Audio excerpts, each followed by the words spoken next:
To announce marriage is one thing, but constantly showing public display of affection is another thing. Apalagi sampai ikut tren atau couple challenges yang semakin kesini semakin kesana.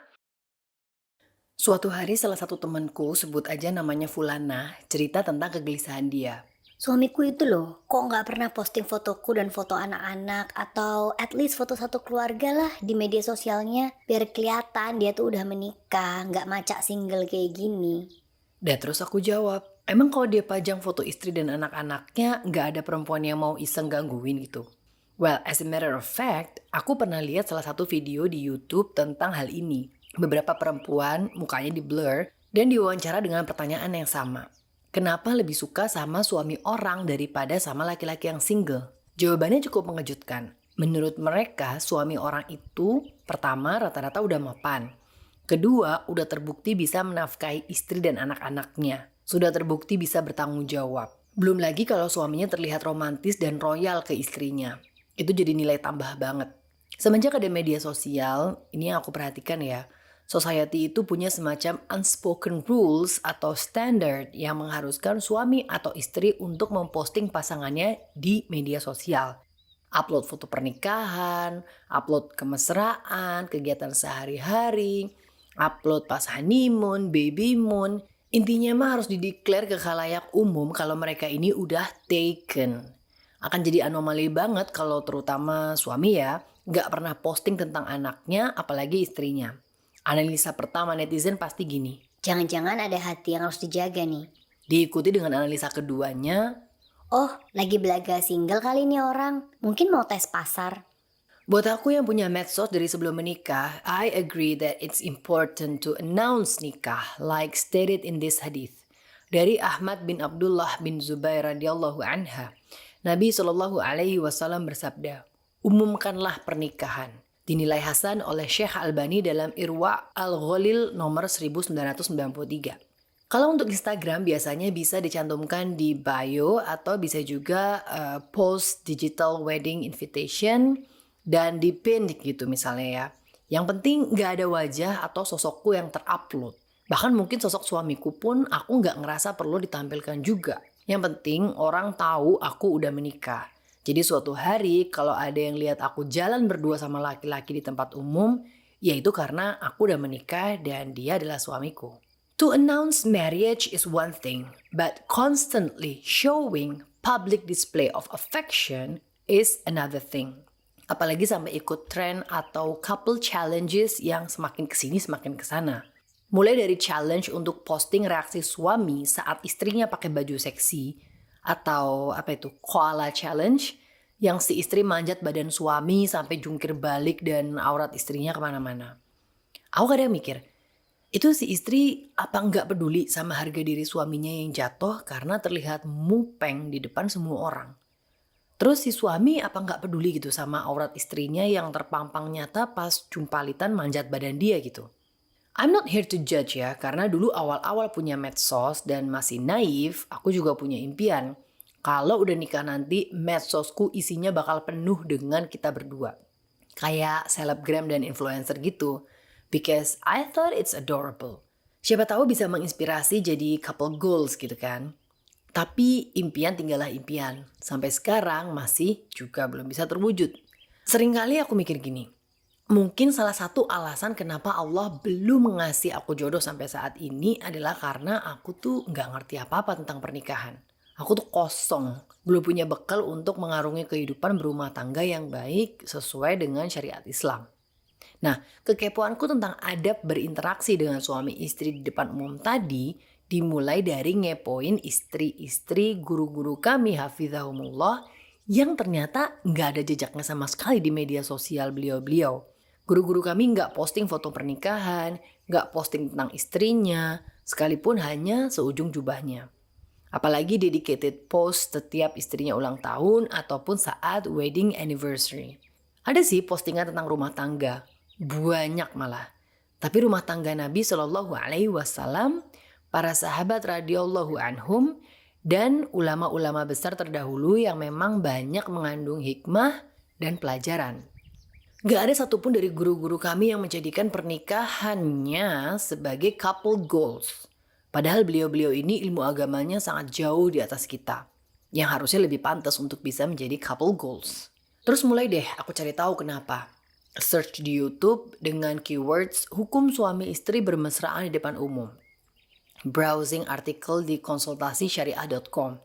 Hasilnya adalah, just because it's halal doesn't mean it's allowed to be done everywhere and anytime. Seperti yang kita ketahui bersama, kemesraan antara suami istri itu bagus, malah disunahkan. Tapi ada tempatnya, yaitu di kamar, di rumah, di hotel. Intinya adalah tempat tertutup, away from public's eyes. Enak kan? Gak deg-degan, gak perlu sungkan sama sekali, gak akan ada yang negur. Plus, berpahala lagi insya Allah. Nah, yang tadinya berpahala ternyata juga bisa jadi dosa kalau dilakukan tidak pada tempatnya.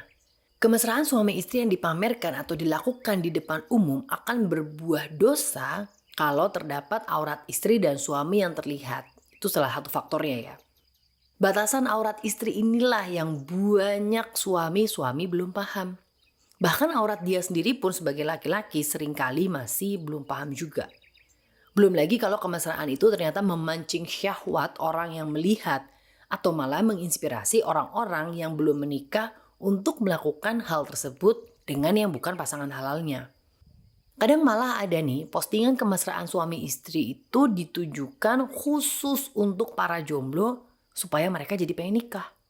Lah itu kan salah otak merekanya, mesum. Kita mah nggak ada maksud ke sana. Nah, itulah indahnya syariat Islam. Aturan-aturan Allah itu bukan hanya untuk membantu kita agar terhindar dari hal-hal yang buruk, tapi juga untuk membantu orang lain agar terhindar dari hal-hal yang buruk. Syariat Islam gak hanya untuk cari selamat sendiri, tapi juga untuk membantu menyelamatkan orang lain. Ada lagi satu kejadian yang semakin bikin aku mengurungkan niat untuk posting apapun tentang suamiku nanti dan begitu pula sebaliknya. Ada suami yang posting tentang kehebatan istrinya nih. Ya kerja di kantor, ia tetap bisa masak, tetap bisa ngurus anak, ngurus suami, pokoknya the best lah. Salah satu orang yang berkomentar di postingan itu ternyata adalah seorang suami juga. Dia bilang nih, beruntung banget ya punya istri kayak gini. Udah cantik, pinter ini, itu, bla bla bla. Gak kayak istri saya. Udahlah gak kerja, bla bla bla. Ada lagi seorang istri yang posting tentang how sweet and romantic her husband is with all the flowers and candlelight dinner surprise. Terus isi komentarnya kebanyakan istri-istri yang iri dengan keromantisan si suami yang diposting dan mengeluh tentang bagaimana dinginnya suami mereka. It hits me hard. Aku mikir, sebelum lihat postingan si suami yang muji istrinya, bisa jadi si suami yang komen ini perasaannya biasa aja sama istrinya. I mean neutral. Dia mencoba memahami struggle istrinya yang full-time housewife dan mungkin saat itu dia bahkan bersyukur dengan semua yang ada dan yang belum ada pada diri istrinya. Tapi setelah lihat postingan si suami yang istrinya hampir perfect tadi, dia jadi gak bersyukur sama istrinya yang di rumah. Dia jadi mikir, padahal istriku tuh gak kerja loh. Tapi kok gak bisa get things down around the house ya? Akhirnya jadi kufur nikmat. Sebelum lihat postingan si istri yang muji suaminya, bisa jadi si istri yang komen ini perasaannya biasa aja ke suaminya. Netral. Dia mencoba mensyukuri semua yang telah suaminya usahakan dengan sungguh-sungguh. Food on the table, roof over their head, and etc. Ya mungkin ada sedikit rasa pengen diromantisin lah, tapi itu semua nggak terlalu penting. Yang penting suami bertanggung jawab dan setia aja udah. Tapi setelah lihat postingan si istri yang suaminya so sweet dan romantis banget tadi, dia jadi nggak bersyukur sama suaminya. Dia jadi mikir, padahal aku kan gak minta buket bunga dan candlelight dinner mahal ya. Disurprisein nama seblak aja udah seneng banget. Akhirnya jadi kufur nikmat. Ini baru efek kufur nikmat yang kita timbulkan saat memamerkan kemesraan suami istri di depan umum ya. Belum lagi efek hasad yang tidak jarang menimbulkan ain. Ini butuh satu monolog lagi sih. Insya Allah minggu depan kita lanjut. Asli ini ngeri banget. Well, what I'm trying to say is, apa sih tujuan sebenar-benarnya saat kita memposting kekompakan dan kemesraan suami istri di media sosial? Atau mempertontonkan itu semua di depan umum? Yang tahu cuma kita yang posting dan Allah. Kalau untuk berbagi kebahagiaan, aku rasa kebahagiaan itu nggak akan berkurang kan kalau nggak dibagikan.